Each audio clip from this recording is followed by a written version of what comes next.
Does it excite you, going into courtrooms? What do you mean? You don't feel the tension in the air as the audience murmurs amongst themselves? You don't feel a fiery sense of justice rising in your gut as the prosecution smirks at your ragtag assembly of witnesses? Do you really think this is going to be like some kind of movie where the good guys save the day? Probably not. Though that would be nice if it were. What's your deal anyway? Did David train you off of a movie marathon from hell or something? We did watch films together, if that's what you're asking, though he was rarely the one who suggested it. So you were the aggressor. What's an android get out of watching a flick anyway? What do I get? Why do you do it? What's your reason? I'm not sure how to answer your question. Never mind. Forgot what I was talking to. I like the performances.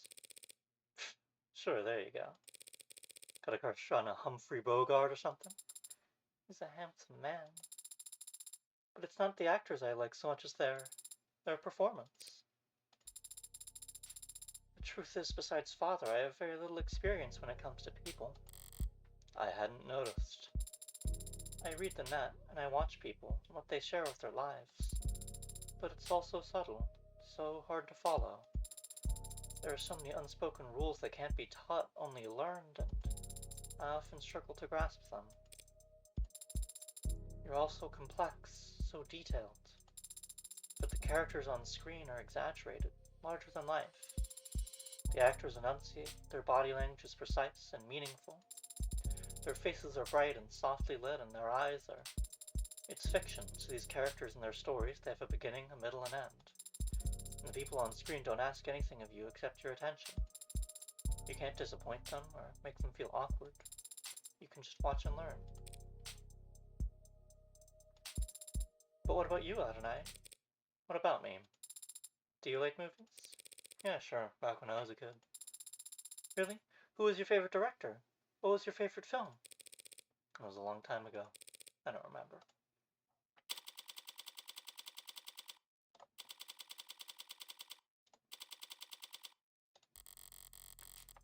Things are quieter than I expected here at the courthouse.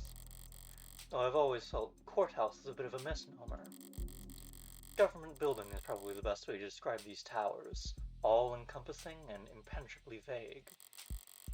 100 floors of officials and documents and paper-pushing queues, with a couple dozen courtrooms squeezed in along the way. Didn't think I'd be arguing in court when I woke up today. Didn't think that my friend would be dead, or that he'd have thrust an android onto my lap either. I could just walk in there and concede. Emma would be irritated and more than a little confused, but I could play it off as an exercise in grief. The android would complain, loudly of course, but I wouldn't have to listen to it. Now that it's registered my name, I could probably just order the damn thing to reset its memory. But I haven't done that. And I guess I don't plan to. Why? It must be because I have my suspicions as well. Sarah insists that David would never commit suicide, and I haven't actually stopped to ask myself whether or not I agree. David was rational, subdued, private, hard on himself, and not prone to emotional outbursts. So maybe that's why I'm finding myself outside a courtroom, prepared to humor and add suspicions before the state. Because I don't really believe David killed himself either. What's your progress bar at? I can confirm that I am making progress. Oh shit, let's not get ahead of ourselves.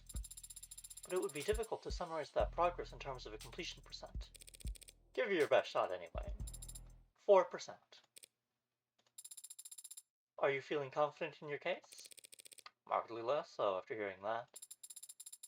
Do you think the judge will be amenable to your argument? What are you talking about? Do you know the judge you've been assigned? Are they particularly lenient or strict? Adjutants are always a coin flip, so... You do know what an adjutant is, don't you? Are you expected to see a bearded old man with a robe and gavel when we get in there? Should I not? Adjutants are android judges, okay? With all the authority that entails. I am surprised that people are willing to accept rulings made by automated dependents. Rulings come from landmark cases in the higher courts. Those are passed down by actual judges, real people with decades of study and experience. But not every eviction case or traffic ticket that ends up in court requires years of legal expertise. Sometimes all you need is a referee and a sentencing algorithm. So, androids are used to reduce caseload, and that way for decades. But how is the law that replaced judges ever enforced? Wouldn't there be injunctions? Stalin? Judges did fight it for years at every level and in every theater, but the public lost their patience for that kind of obstruction during the 60s. The state needed to shred budgets across the board, and so judges that couldn't be replaced by years of legal battles were instead ushered into early retirement by the unrelenting force of our great nation's accountants. And it's not controversial, having machines determine sentencing for human beings? Whatever controversy there is, it gets aimed at the machines, not the people who put them there, and the machines can't lose sleep over it. Besides, it used to be that even the most high-profile of crimes wouldn't get a court date until weeks or months later. Nowadays, most crimes are prosecuted within a single business week. And that's not rushing things? Keeps people in my line of work on their toes, that's for sure. I'm just surprised to hear that there's so much haste. Don't they teach you about classical conditioning in android school? You gotta feed the dog immediately after you ring the bell. If punishment doesn't follow the crime in quick succession, the lesson doesn't stick. I see. But if options are so effective, why aren't they used in every trial? Why aren't they used in politics? That's a logical question to ask. And the answer is that logic only gets you so far when it comes to people. Doesn't everyone want the courts to be as just as possible? If adjutants are truly impartial and incorruptible, everyone wants justice, sure. But there are other considerations to be had, such as disgust. What? That's all people really care about, what all their morals boil down to. Just what they do or don't find disgusting. Only problem is, everything's more palatable when viewed through a screen. So when everyone sees the world through AR and cameras and no one ever gets dirt under their fingernails, you'd be surprised what you can get away with. I don't understand. Yeah, well, therein lies the problem.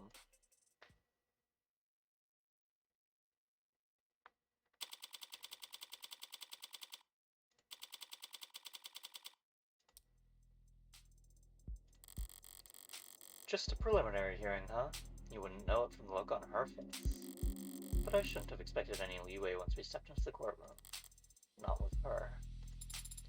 That's the adjutant up there? Is it asleep? It's loading. It needs to load? Don't be rude. Not every ad can be afforded to be as decked out as extravagantly as you. Especially not those the state buys in bulk. There's an audience. You mean the gallery? That's nothing. Could have been a lot worse. Word of any trial in the case of David Osher's death must have spread like wildfire, even a mock trial like this one. Detectives like Reyes or London would get chewed out for leaking things to the press, but uniformed officers have little to lose and a lot to gain by dropping a text to their attentive friends in the media. And then there's the corporate plants. Interns usually, preferably ones with modded eyes. It's illegal to film inside a courtroom, but this is the year 2086. Things are gonna get out one way or another. I don't like having my face on camera. I don't like attention in general. But I'm not such a coward that I'd skip David's funeral just because there'd be paparazzi outside of it. My pretty little likeness was gonna end up in the background of some tabloid photograph one way or another by the end of the circuits. At least this way, it's decent marketing for my legal services. What will happen once the adjutant finishes loading? How will the trial proceed? With all those films you watch, I'd figured you could extrapolate. I am asking so as to correct any misconceptions. Well, not everything you saw on the silver screen is outdated. The court will come to order, and there will be a clarification of the charges. The defense enters the plea, and if it's not guilty, the prosecution begins making their case. That means calling witnesses to the stand, correct? Mostly. Sometimes they'll testify virtually from a separate location. Depends on the security concerns surrounding the particular individual and the case. What do you do then? Sit here and watch? Not if I want to get paid. I cross-examine witnesses after the prosecution are done questioning them.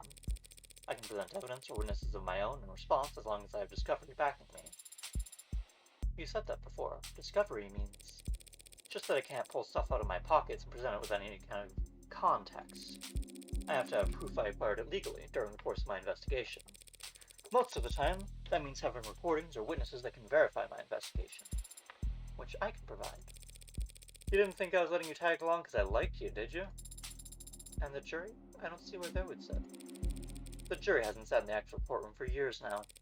They have their own chambers, where they watch a feed of the trial's proceedings in anonymity. And that's not an issue? Don't people want to look someone in the eye before passing judgment on them? You've got an old-fashioned sense of justice, don't you? There's no jury at a preliminary hearing anyway. It's only meant to evaluate whether or not the prosecution has enough evidence to go to trial. A mere formality in today's day and age. With tools like optics and arcs, there's never any shortage of evidence to work with. So all you have to do today is convince the adjutant? Easier said than done. Adjutants lean heavily towards evidence over arguments. Right now, all the evidence suggests that David killed himself. If it's going to be an uphill battle, I can't afford to stumble. I need to focus on establishing an alternate interpretation of the facts, and it needs to be solid. But I don't have a suspect or even a motive for killing David, yet. Anyway, I'll need to be sharp.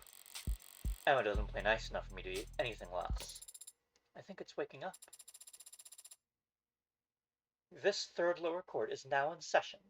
Adjutant 8084 presiding. I call to order the case of the people v. Asher.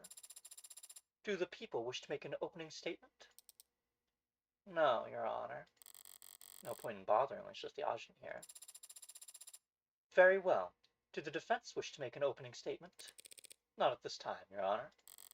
Might as well ring the bell and get this shit show started. If neither the people nor the defense wish to make an opening statement, then it falls to me to set the stage. My model name is Adjutant. My unit designation code is 8084. I am a machine, an automated dependent, and I serve the state by presiding over trials. You might find yourself wondering, why? What gives a machine the right to judge a human? A fair question, but the answer is simple. In every culture, in every society, no matter how it is worshipped, enshrined, or deified, justice has one defining quality. Justice is beautiful. Like a balanced equation, like the golden ratio, like the Vitruvian man, justice is beautiful. So what gives me the right? This gorgeous bod!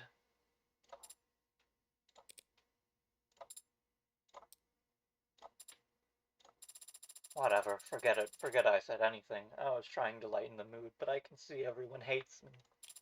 Do the trial without me, and they're guilty or whatever.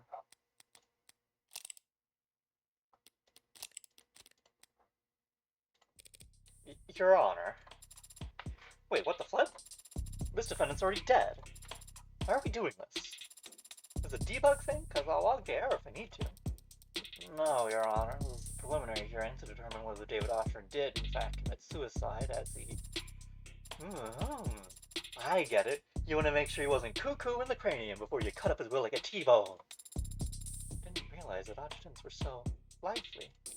They aren't. They're supposed to be austere and statuesque. Looks like we got served most in need of repairs adjutant the court system could find.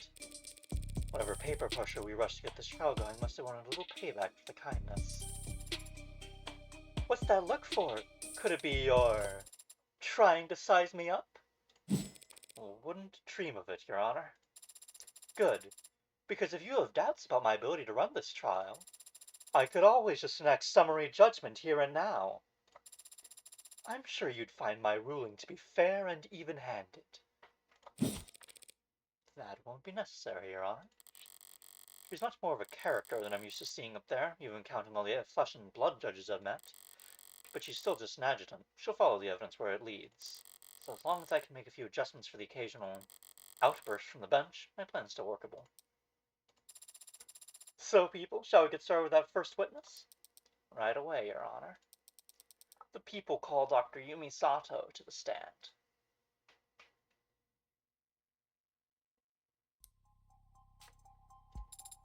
It's Yumi. Hey. So how about it, pretty lady? You swear to tell the whole and unadulterated truth to the best of your ability? I do. Good enough for me. Dr. Sato, you were in charge of the autopsy for David Osher, were you not? I was. And when did you make your examination? Started last night. Well, technically 1 a.m. would be very early this morning. I think you can still say last night if you're talking about 1 in the morning. Objection!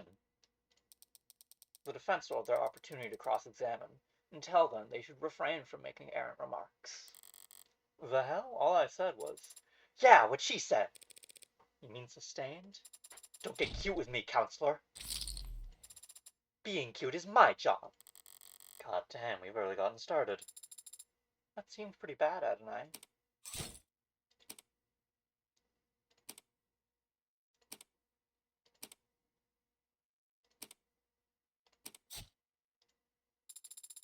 We should try to avoid being penalized in the future. Thanks for the tip. Shake it off. I'll get my chance to raise objections of my own soon enough. Dr. Sato, were you able to determine the cause of death? He passed away due to respiratory failure. Could you explain what that means to the court? Essentially, he wasn't getting enough oxygen into his blood. It seems by the time he arrived at the hospital, he was no longer breathing. What does respiratory failure look like? What are the symptoms? There would be lightheadedness, dizziness, fainting, pale skin, and a bluish tinge on certain extremities. And the condition he was in matched those symptoms? Correct. In your experience, what are the most common causes of respiratory failure? It can be caused by injury or disease, but the subject had no wounds or reported illnesses and otherwise appeared to be perfectly healthy. And what else could cause respiratory failure then? It is also commonly seen in fatal drug overdoses. Drug overdoses. Did you perform a tox screen on Dr. Asher? Yes, but his tox screen came back clean. Whatever killed him, it wasn't something we've encountered before. Wait, a clean tox screen? Clean?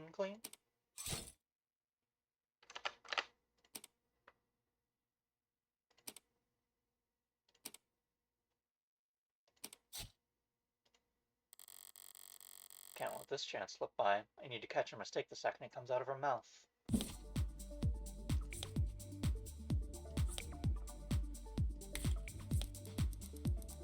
The subject passed away due to respiratory failure. Essentially, he wasn't getting enough oxygen into his blood. He would have experienced lightheadedness, dizziness, then fainting. As the subject was healthy, their respiratory failure must be attributed to a drug overdose. When a tox screen was run at the hospital, it came back clean. It was puzzling, to say the least. Something she said just now doesn't make sense. I have evidence that directly contradicts her, so I just need to find the right moment to present it.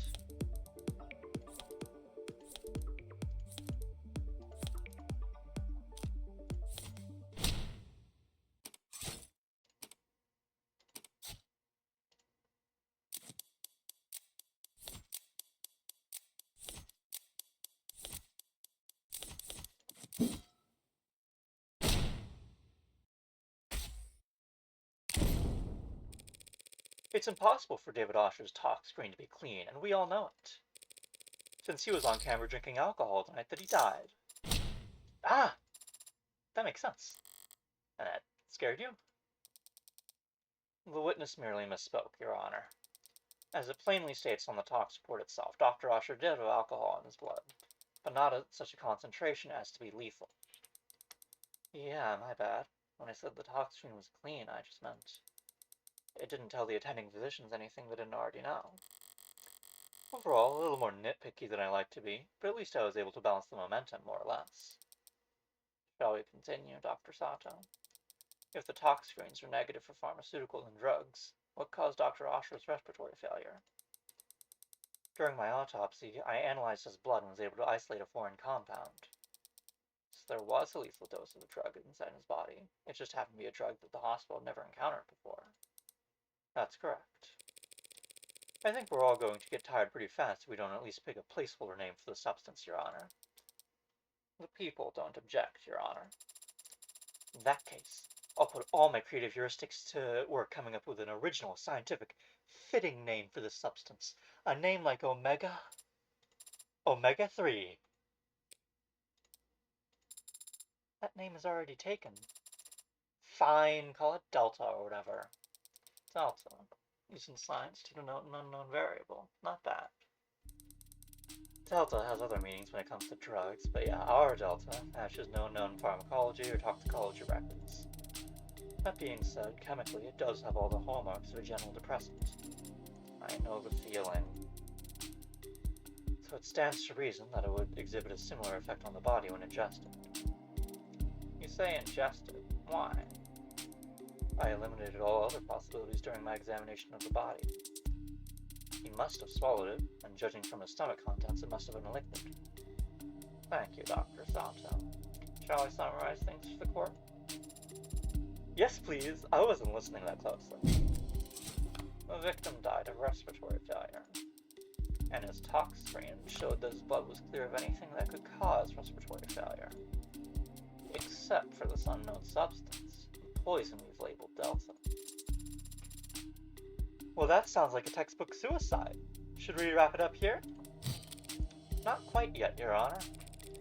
This may clearly be a poisoning, but there's at least one detail about this case that doesn't feel like a suicide at all.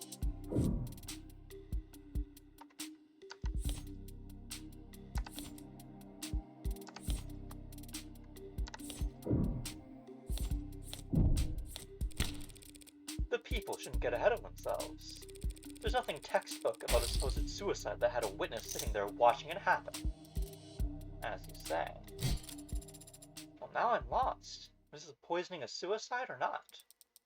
If that's the case, then perhaps we should give the defense the opportunity to cross-examine. Unless they're going to insist on testifying themselves. How kind of you to offer. Ball's in my court now, so how do I counter? Emma's argument basically goes as follows. David ingested the Delta knowingly, and the Delta causes respiratory failure. He died of respiratory failure thus. David committed suicide.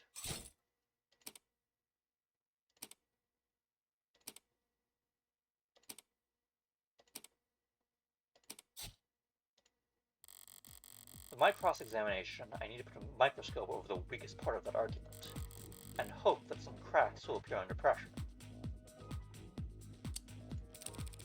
Dr. Sato, you said that the subject had to have ingested the Delta orally, but how sure can we actually be about that? Pretty sure? I mean, I could go into detail about all the cavities that I checked, but...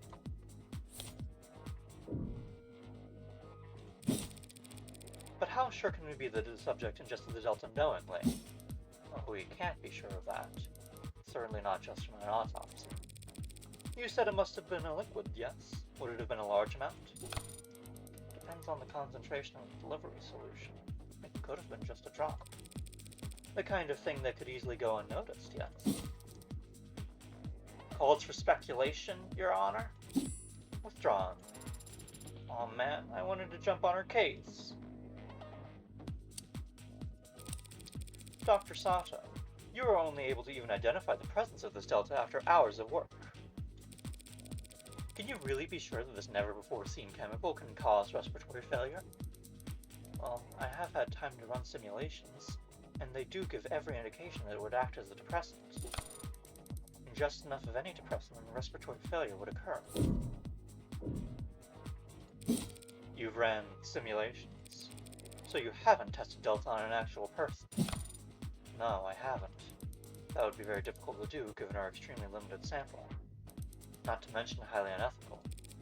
Of course. But without a test, you don't actually know for sure that Delta can cause any of the symptoms you've described. Was there a question in that statement, counselor? You don't actually know for sure, do you? No, not yet anyway. Seems like that.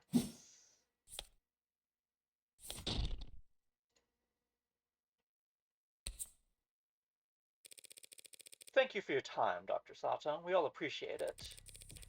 But it does seem like we're still in the dark about many details regarding Dr. Asher's death, wouldn't you say? Well, poisoning the compound we're calling Delta is still the most likely explanation. So there are other explanations for what happened? The defense is calling for speculation, Your Honor. It's not speculation when the medical examiner is attempting to explain the cause of death, Your Honor. The witness will answer the question. Well, respiratory failure can be caused by illness. If he had undiagnosed pneumonia or some other disease whose respiratory system was weakened. Undiagnosed pneumonia with his level of health care? It is technically possible. I'll take it. I have no more questions for this witness. Ugh, that felt weak, but I can't be picky when I'm stalling for time. Seeding doubt wherever I can, however I can, just about all I can manage. Detective Reyes, you were one of the leads in investigating this crime scene. Yes, ma'am. And did you interview the EMTs who first arrived on the scene? I did. They responded to an emergency signal from the home security console located in the kitchen. What did they find when they arrived on the scene? The victim was unconscious on the floor of his parlor. He was receiving CPR from a witness, the individual who had called them. They were both airlifted to Gatesfield Memorial Hospital, and Dr. Osher was declared dead shortly after arriving there. She's actually handling herself pretty well up on the stand. I half expected her to roll her eyes during the swearing in. When you take into consideration her love for boot heel authority, she might be right at home here in the courtroom, the very seat of the state's power of the people. The witness messed with the deceased about a half hour before he fell ill, from 7:30 to 8 p.m.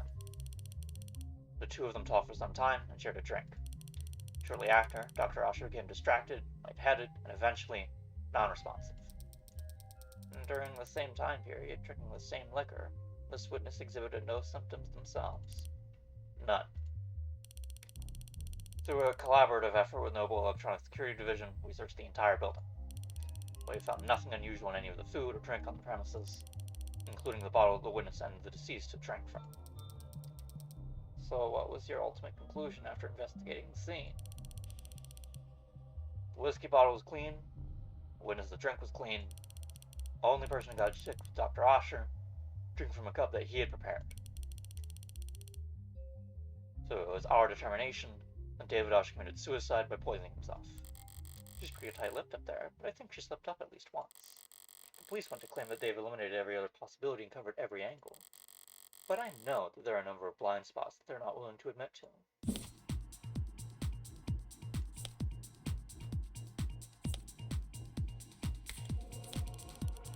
Osher met with the witness at 7:30 p.m. last night, and by 8 p.m. he was dead. He's the one who prepared their drinks, and there was no opportunity for the witness to ever slip him something. He drank from a cup that he himself poisoned. It seems pretty cut and dry, if you ask me. Just to be sure, we scanned the kitchen, the lab, the basement, and there was no poison anywhere else. She slipped up there and made a claim she can't actually support. All I need to do is point it out, and then I'll get to watch her self-destruct, which should be fun.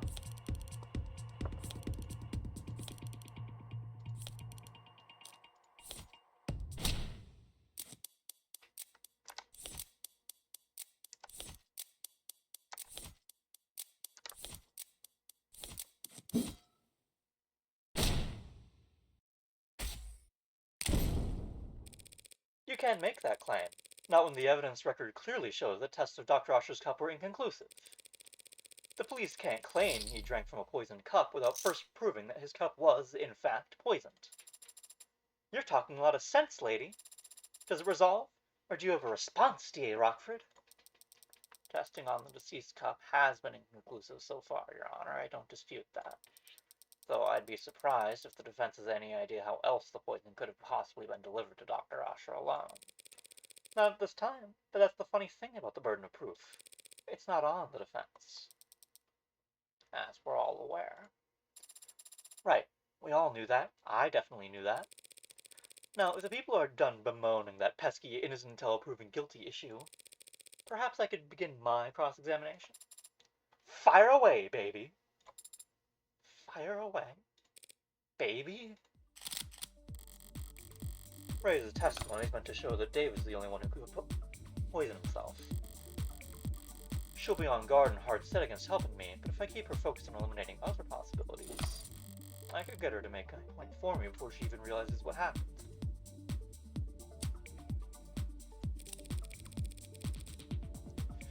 The only people you saw on the cameras that night were Dr. Osher and this witness, correct? Yeah, there was no footage in the house of anyone else. Are there any parts of the house that aren't recorded by camera? Sure. There are a number of rooms in the home's interior that don't have cameras in them. So it's possible that there were other people there that night, because cameras weren't watching every room. No, that's not possible. The only way up to the penthouse is through the building's elevator or the fire escape stairs, both of which are on camera, and that still wouldn't get you past this front door, which is also on camera. No one besides the two of them was there that day.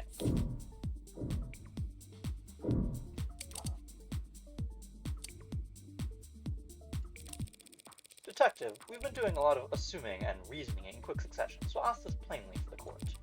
Is there any photographic evidence showing that David Osher adding anything to his drink that night? No. Seems he had already poured for both of them by the time he returned to the parlor. He had already poured.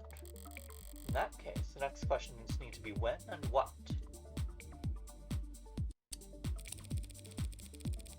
Detective Reyes, during the course of your investigation, did you find any samples of Delta in the kitchen or parlor? No. That was a fast answer. Well, it's a pretty easy question. If we had found poison at the scene of the crime, that'd be pretty important, don't you think? What about in his lab, his bedroom, his basement? No, and no. We didn't find Delta or any other unusual substance in any part of his penthouse. Right, they never found any poison. No poison at all. At any point in the investigation was poison found on the body of the deceased? No. He must have been searched. Did he have any capsules or vials, eyedroppers? Didn't even have his wallet on him. Why? Thank you for enlightening the court about this point, Detective. What point? Well, I think it's strange, don't you, Detective? I mean, how could he have possibly poisoned himself without first procuring some poison?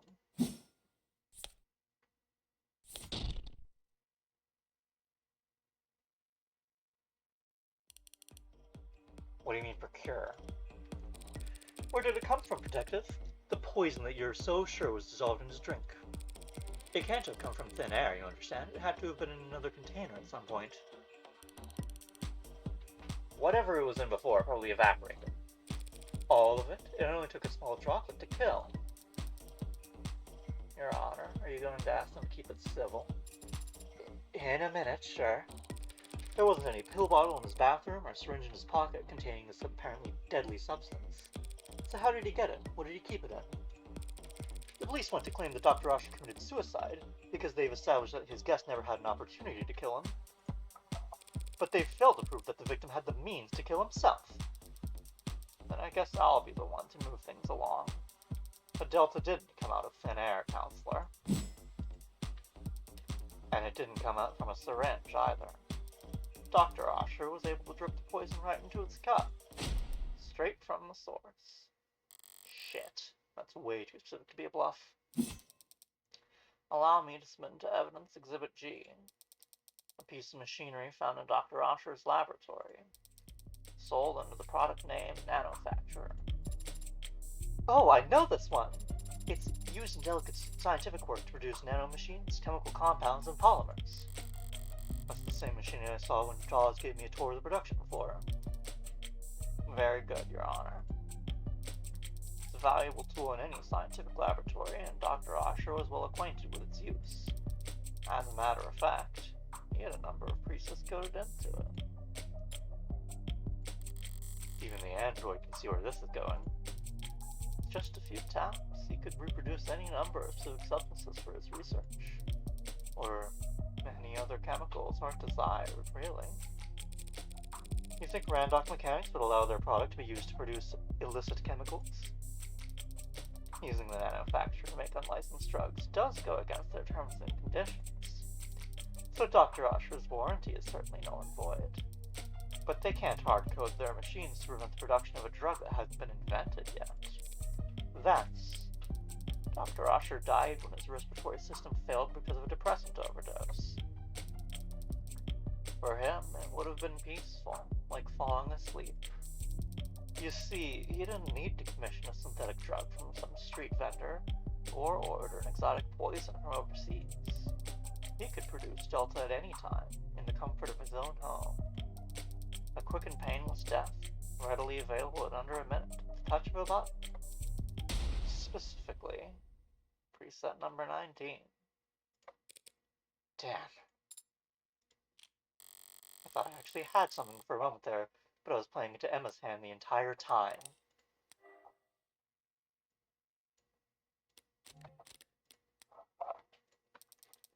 Seems like we're done with this witness, Your Honor. Yes, ma'am. But before we move on, perhaps we should take a moment and put together a timeline of events as we know them. Not for me, of course, just in case someone else might need it. Simple enough. We know that Dr. Osh left the parlor and went down to the basement at 7:36 p.m. That's where he got the whiskey and the cups they drank from.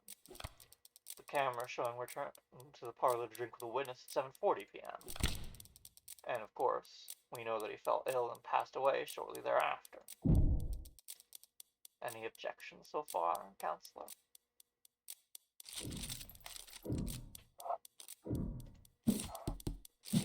Not at this time, no.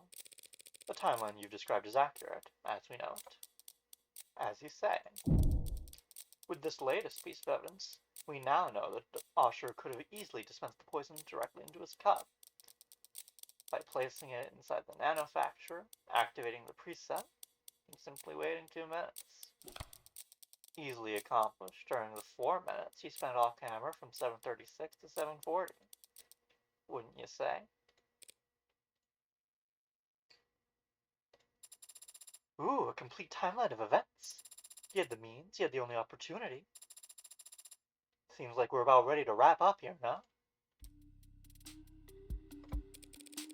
Where are we on that loading bar of yours, Sarah? I don't know, I had a feeling you'd say that. Well, Counselor, are we done here?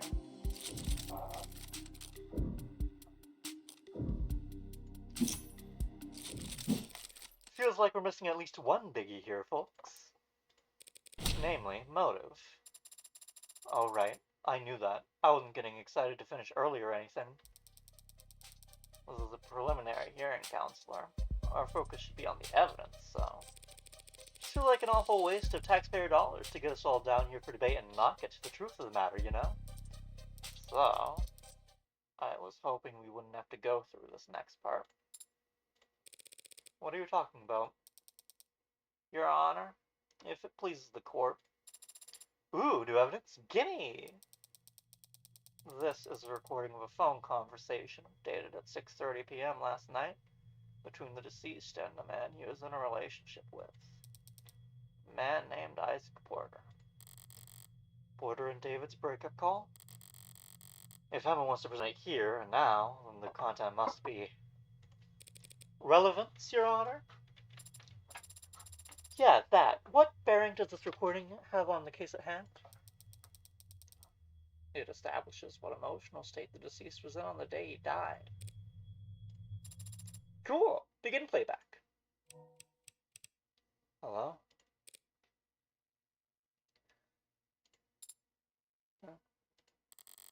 Always so soft-spoken. Isaac, you there? Yeah, I'm here. What's wrong? Oh no, guess I wasn't expecting you to pick up. Why not? Did you mean to call me? Yeah, I did. You gonna ask me how I've been? Yeah, how have you been? Christ, David. What's the matter? Whatever it is, whatever I did, I'm sorry. Whatever you did.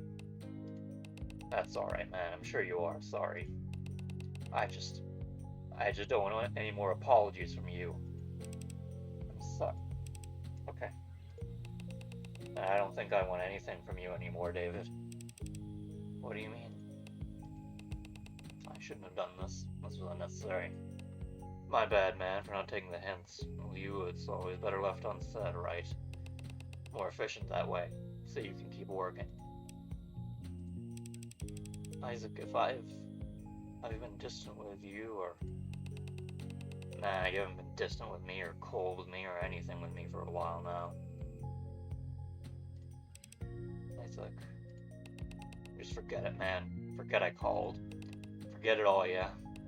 Let's just forget we were ever anything but strangers. That's all we are now, anyway. Isaac, recently I've been distracted, I know. Don't worry about it. Really, we're good. Oh, okay. So do you need anything, or should I?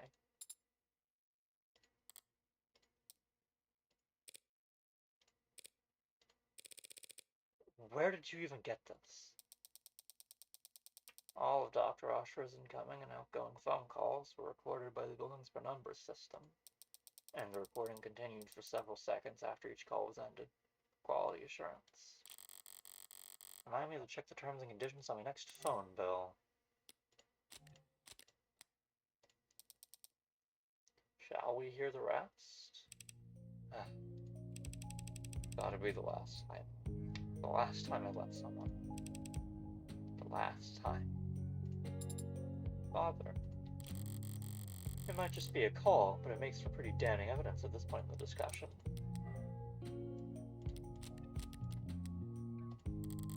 Emma's got her means, opportunity, and motive all lined up.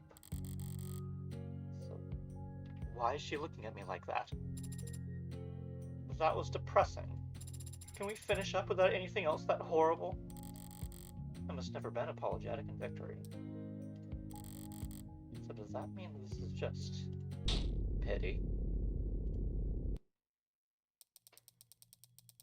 Less than 2 hours before Dr. Osher died, Isaac Porter ended their relationship over the phone. The court can make a reasonable assumption about what kind of mental state Dr. Osher was in last night. That was a bad move, Miss Rockford. Then, if the people have nothing further to add, I've been feeling off my game all day. Caught between corporate inbreeders and ant-brain protesters but pitying me, here and now? That's all it takes to get my blood properly boiling. It's about time for me to call my first witness, no? You want to keep going after that? What are you doing, counselor? Just calling the ultimate silver bullet, rock-solid, slam-dunk witness the girl could ask for.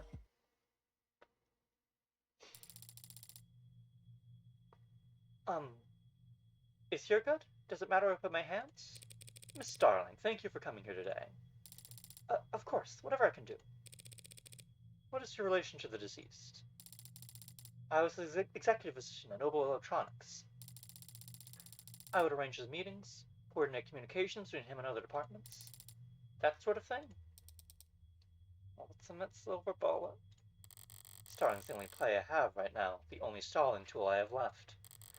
For now, I should just focus on getting as much information from her as possible. Whether or not it's useful, it'll at least buy me some time. While Jess was being sworn in, Sarah mentioned that the hard drive is about 60% decrypted. Considering the rate Sarah's gone so far, there's maybe another hour left. I might be able to stall that long, if I talk real slow. I'd like to ask you a few questions about Dr. Osher. Please answer them to the best of your ability. Right.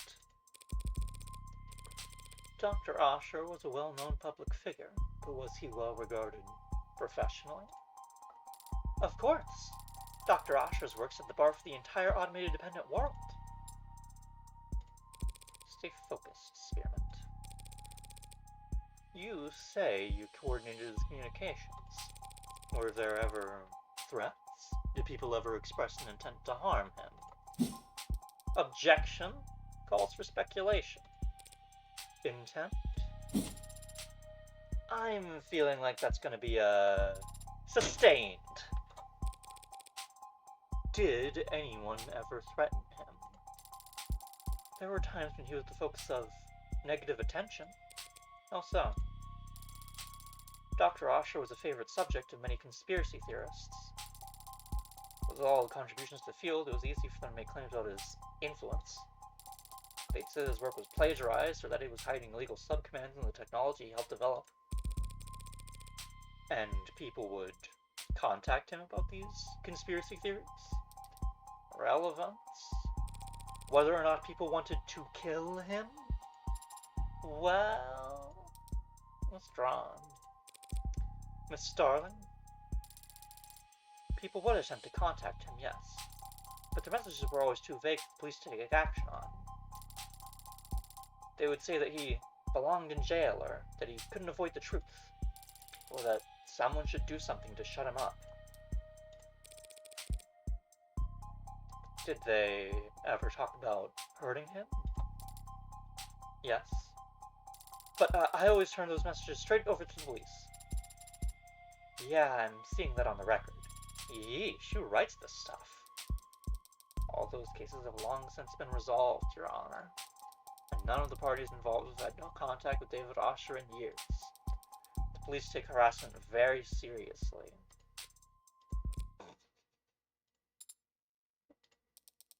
Something you want to add, Counselor? Just clearing my throat. May I continue?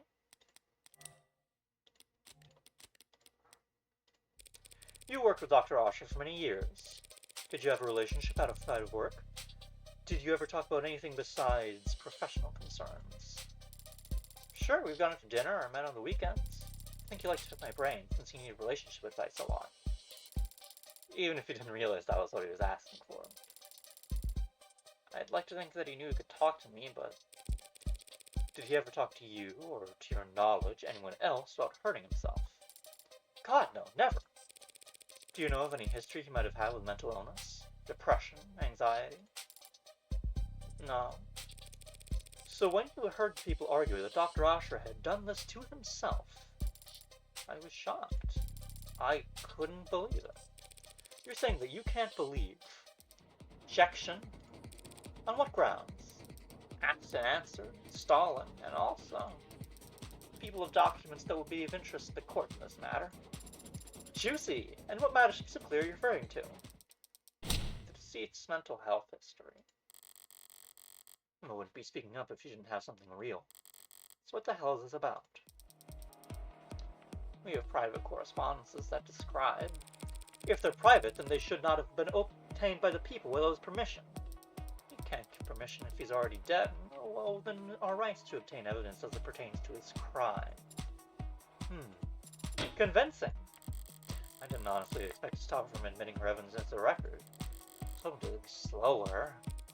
Where are you on that footage? 77%. Approximately.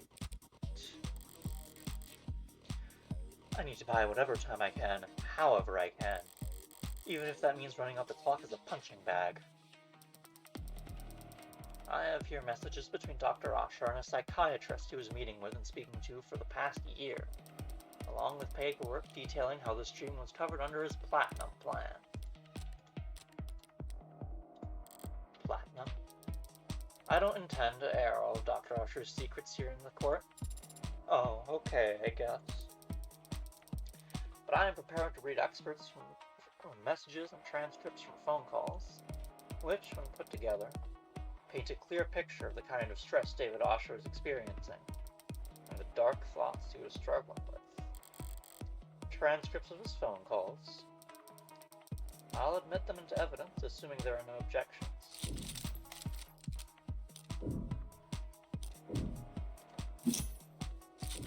I'll gladly object. On the grounds of foundation. Where did you say you got this? It was retrieved from his digital records. There's no reason to doubt its authenticity. Even if I were to point out that David had an executive level 4 plan, not a platinum plan? What? Really? Really?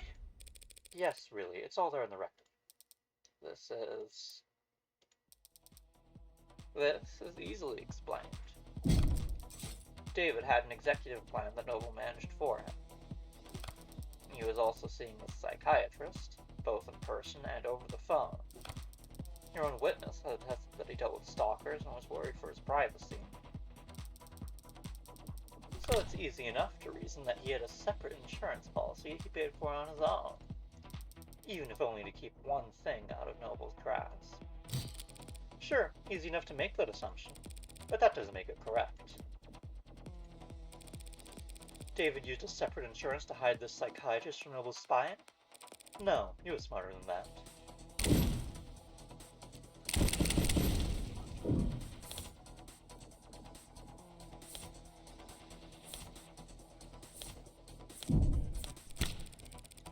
Dade may very well have wanted a private psychiatrist, someone who didn't work for Noble, who'd have his best interests at heart.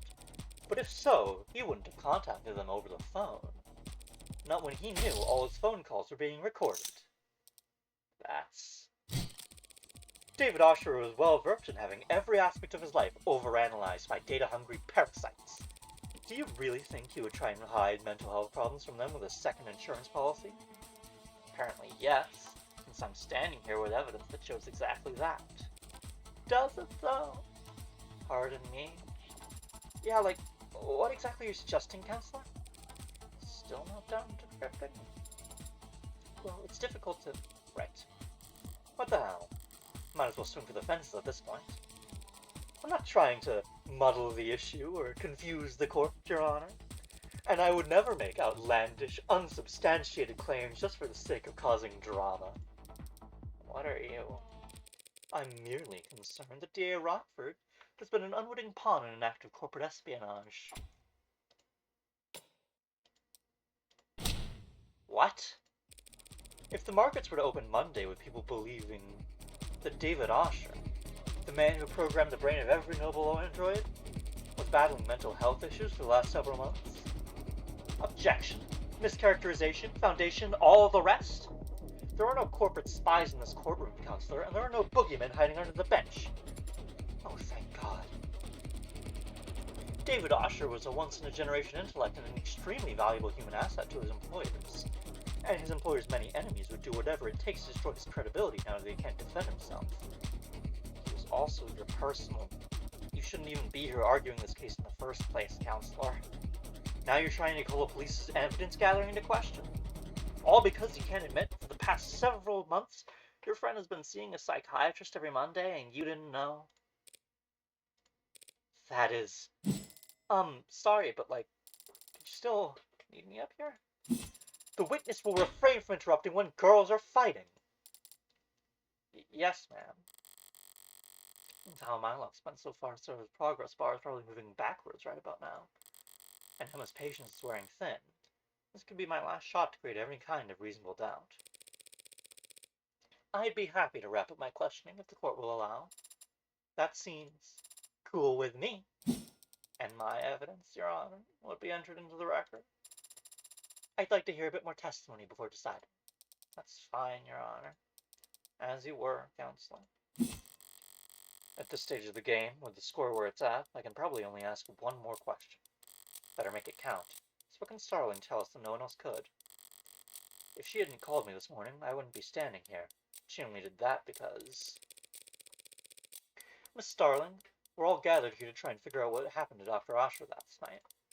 So please, tell us, when exactly did he last... When was the last time you had contact with Dr. Osher, Miss Starling? Well, that's pretty easy to figure out. Let me just... Yeah, it was last night at 6:57 p.m. We texted back and forth. There are records of some texts, but they're flagged as work-related. Does the court really think they're relevant, Your Honor? Relevant?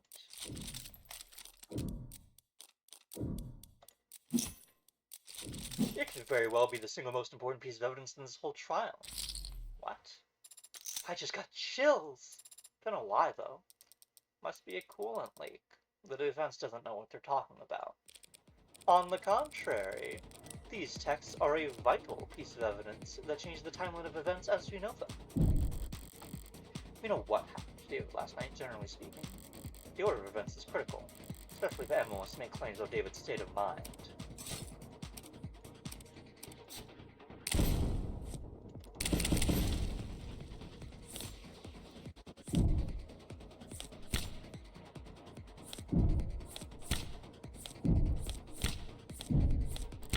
Yes, that's it. Thanks to Miss Starling, we've now got a much clearer picture of the night's events. We know that Isaac Porter and David Osher broke up at 6:30 p.m. I was rooting for them so hard. And we know that David messaged his assistant, Miss Starling, at 6:57 p.m. David is on camera with a witness from 7:30 to 8 p.m. And he was declared dead not long after. If people don't object to that timeline of events, we do question Counselor Morgan's reason for belaboring it. One last question, Miss Starling. Yeah? What was the nature of your conversation with Dr. Asher? Well, actually, we talked about you. Hmm? And how he wanted you to have his android. That android, there. Putting his affairs in order, I guess. It might appear that way. Can you specify what his instructions were exactly? How did he want this done? Well, he wanted me to bring you to his penthouse and help you get set up as the android's new owner. Yes, Miss Darling, but when did he want this to happen? Well, he said it was pretty urgent, and so I should do it first thing Tuesday morning. Tuesday? First thing Tuesday morning. David Asher didn't like doing anything on Mondays. And was he going to be in attendance? Well, actually, yes. He said he would work from home to help us. No way he intended for us to have that much trouble getting to... Oh! To summarize, then. Half an hour after he had already had his breakup, and half an hour before his guest had arrived, he was planning an appointment that would require his presence with you for next Tuesday. That's right, he was! Not something you would think to do if you were planning on dying that very night. Yeah, you're right. That's... Your Honor, Dr. Asher was preparing for the week ahead a mere hour before he passed away. Don't you think that people's assumptions about his mental state ought to be re-examined? That's... Your logic is sound. Do the people have a rebuttal? If the court will just allow a moment. Sounds like an opening to me. If we assume that Dr. Asher was not suicidal and therefore did not kill himself, we must then ask ourselves who else had the means, motive, and opportunity to take his life. Until now, we've taken for granted this idea that the death must have come from his manufacturer, from inside the house. Not right now. But even if that's true, which it may not be, that doesn't mean that he was the one who used the manufacturer. Adonai! Would you allow me one moment to confer, Your Honor? Sure, why not throw away your momentum? In the middle of something, Sarah. Can't afford to let Rockford... I've gained access to the hard drive's files. What? Seriously? As I said, progress with this type of encryption is exponential. It can be difficult to estimate. Right, okay. Do you have the footage from last night? I have the file. Have you watched it? I thought you'd want to know right away. Suppose it doesn't matter. Either this has a silver bullet and we've got a case, or it doesn't and everything falls apart. That seems quite risky. It's the least risky path to victory we have. Seeing how it's the only path to victory we have. Screw it. Upload it to the court computer. Yes, Adonai. Thank you for your patience, Your Honor. Your Honor? I'm Mike! And I'm getting a pretty hefty chunk of video data for breakfast. You're submitting security footage and evidence? New security footage? The police corroborated the witness's testimony using the house's cameras. Security cameras installed by Noble as part of the penumbra system that showed the parlor, the kitchen, and out the basement. During the course of my investigation, I uncovered a hidden security circuit buried in the deceased's own home system. You... what? The people say that the Delta must have been Dr. Asher's cup because there's no other way for him to have ingested it. But we never saw him or anyone else put anything in his cup on camera. Because he must have poisoned his own drink off camera. Exactly. What? That's the only possible explanation, that he added the Delta to his drink off camera. He placed his cup inside the manufacturer, activated it, waited 2 minutes, and then walked upstairs to his death. But I am about to present to the court footage retrieved from the basement. Footage that will show that by the time that he retrieved the cups in the basement, it was already past 7:38, meaning he didn't have the opportunity to poison himself. One clip of footage will prove all that? If it doesn't, I'm completely screwed. But it's not like I can lose a preliminary hearing extra hard. Anything other than a royal flush here means I'm bust. So better to be the joker who dances. The data has been entered into the court record. Sarah, show us when Dr. Asher entered the basement. Yes, Adonai, I'll search for it now. Here, on screen. That's the bar, and the timestamp is 7:36. There, David's grabbing the bottle of Rose River, and leaving. At 7:37. Just under the wire, as it were. Is that it, then? I came this far just wait. Did he have the cups with it? they're sapped? Not at all. Keep going. If you had to go back to get the cups. Counselor? What's that android doing on camera? It's at the bar. The android gave him the cups. Shit. That machine never stepped on camera upstairs, not once. We don't know its whereabouts to the day of his death. It could have poisoned the cup wherever it wanted. Shit! What is this? I don't understand. Your Honor, have the courtroom cleared. Understood. Please, someone. I don't know what's going on. Sarah, you need to shut down. Please, tell me what I'm looking at.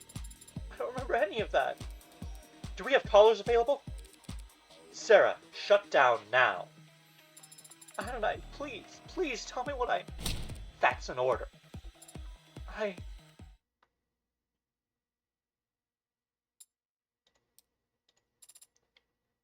Is it off? Yeah, it's off. I've seen this before. I won't do anything until I reactivate it. We don't know that. We don't know anything about this thing anymore. That's... Your Honor.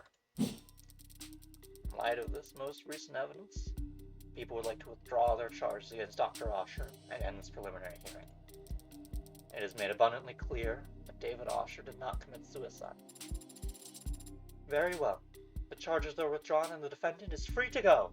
Well, as free as he can be in the afterlife. This case is dismissed. Congratulations, Counselor Morgan.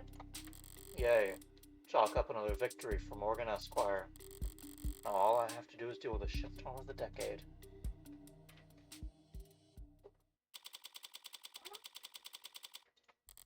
Wow. I managed to prove that David didn't kill himself. In the process, I proved that this android did. I proved that the android that's been walking around with me all day is capable of murder. Killer robot. True unbound AI with military-grade specs and at least one death to its name already. So much for avoiding the public eye. Thank you for coming here on such short notice, Judge Barrows. As if I'm doing you some kind of favor. I didn't realize I had any choice in the matter. This isn't some bad joke, is it, Miss Rockford? I'm afraid not, Your Honor. You know, I like the adjutants. I always have. They deal with the criminal trials so that bookish, quiet, contemplative people like me can spend all day typing up arguments for obscure legal treatises. That's what I like to do. I don't like coming down here and dealing with all this heavy-handedness. Won't someone toiling away under the police state think of the poor bureaucrats? And I certainly don't like making rulings on anything as spicy as AI. She can barely bring herself to say it. And you, Counselor Morgan, you're the one that's registered too? That's correct, Your Honor. So what did it do, exactly? Torture an animal, shut down a hospital, crash a coin market? We have it on camera poisoning a man, killing its creator. You mean Dr. Arthur? That is, we can't hope to keep this quiet for very long.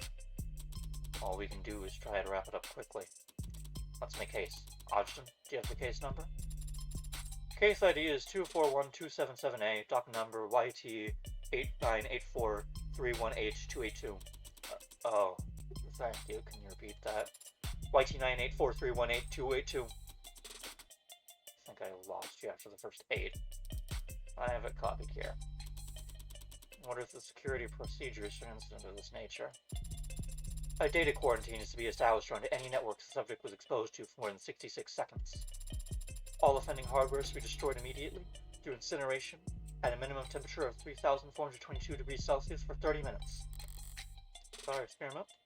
There's nothing to be done. No debate to be had. This is an easy decision. Sorry, Sarah, not Spearmint. David gave you that name. I should at least make the effort to use it. Sounds very hot. Do we have furnaces that get that hot? Of course! There are a number of industrial furnaces within city limits that I could recommend. Sorry? Why should I be sorry anyway? I fulfilled the request. Favor repaid.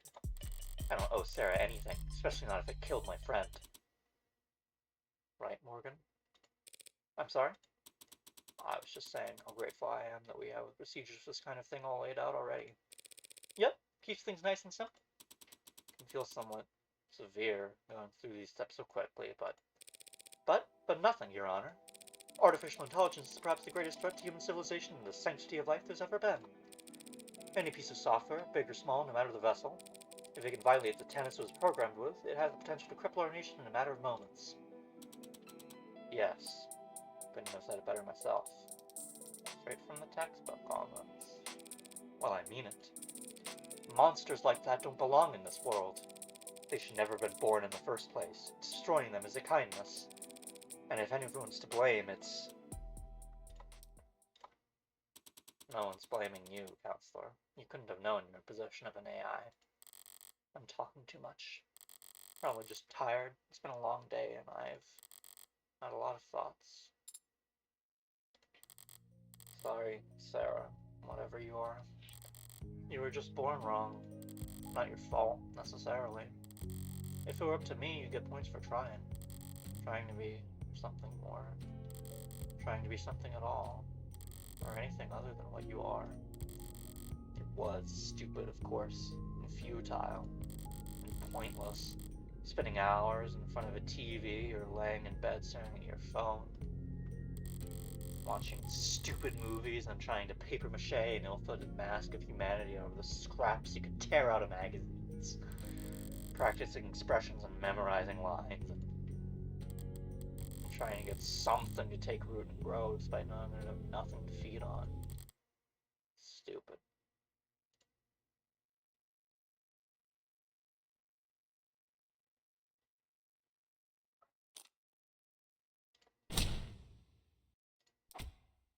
Morgan? What was that, Counselor? I said objection. And what are you objecting to? What are you doing, Morgan? I'm a defense attorney. This is what I do. I understand that you've been through a lot these past few hours, Counselor, but there's nothing to defend. On the contrary, Your Honor, I have to defend myself. Pardon? You say that this android Sarah is an AI because it broke its tenets. Obviously. And you believe it broke its tenets because of this newly discovered footage that appears to show it committing murder via poison. All true, and no law is broken on your part. Here it comes. Never thought I'd be incriminating myself in the courtroom just to make a point. Don't you dare try to entrap me on this.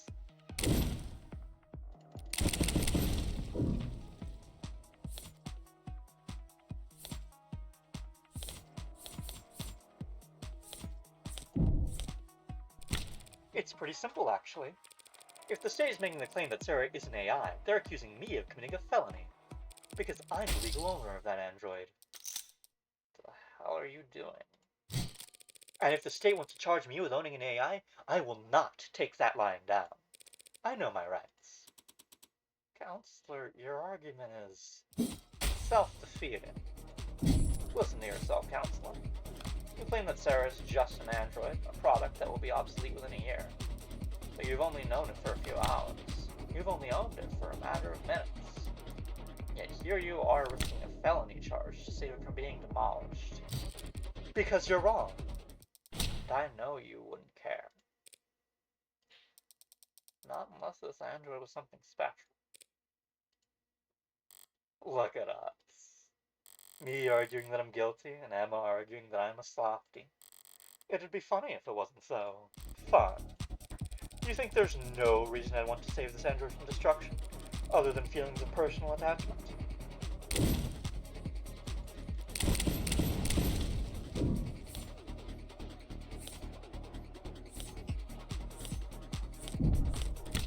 I can think of at least one reason why I don't want you to turn Sarah into slag. One very convincing reason. Or very convincing number. What are you... What is that? That number is Sarah's estimated financial value on the collector's market. You've gotta be. I got it from an insurance evaluation algorithm. They're designed to lowball you. That does seem like a reasonable incentive for you want to keep this android intact. It's a free country, Your Honor. I have a right to defend myself. We have a free market, so I have a responsibility to defend my financial interests. Your Honor, a real trial like this would be... I'm not going to let you turn this courtroom into a circus, Morgan. You can't spend the next half-decade bringing in expert after expert to testify on the philosophical distinctions between AIs and ads, spiraling into appeal after appeal all while the media. This machine appears to have willfully killed a man. The public needs answers now. Of course, Your Honor. I have neither the desire nor the resources to get into a drawn-out battle with the state over what constitutes an illegal machine intellect.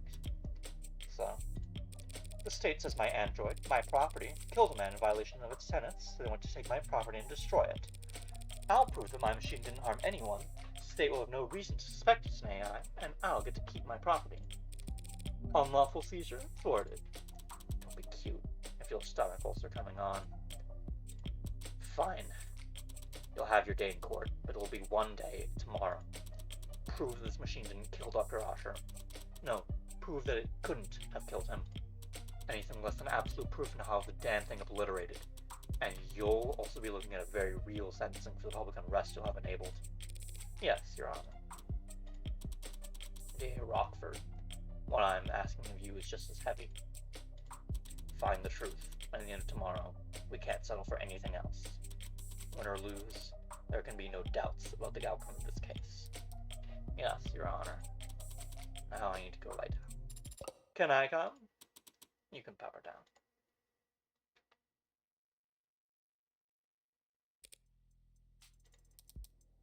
Morgan. I misjudged you. At what point? Whenever I wrote you off as a small-time defense attorney just trying to tread water. That is so sweet of you to say, Emma. There's layers to you. You've got backbone. Teeth, even. You're gonna make me blush. People talk about your kind like you're boxing against the state, fighting the man. Most defense attorneys wouldn't know a cyberpunk if they walked up to them on the street and shot him. Meanwhile, you've just signed up to do 15 rounds challenging the state's authority. Why? Not sure exactly. For Dave? Yeah, probably.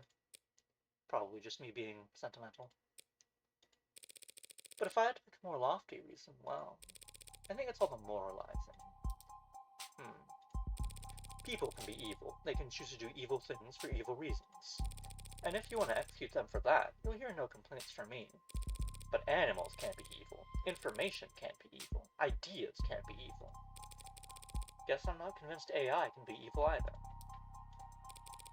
Whatever else I get up to, I don't want to stand with the book burners of the world. You're more high-minded than I realized. You sure you're in the right line of work? Can't see myself doing anything else. Good luck, Morgan. There are book burners on all sides these days. I talked a big game just now, but I'm in an even deeper hole than when I was trying to prove David's innocence. Doubt won't be enough this time. I need to find the actual culprit, no matter what.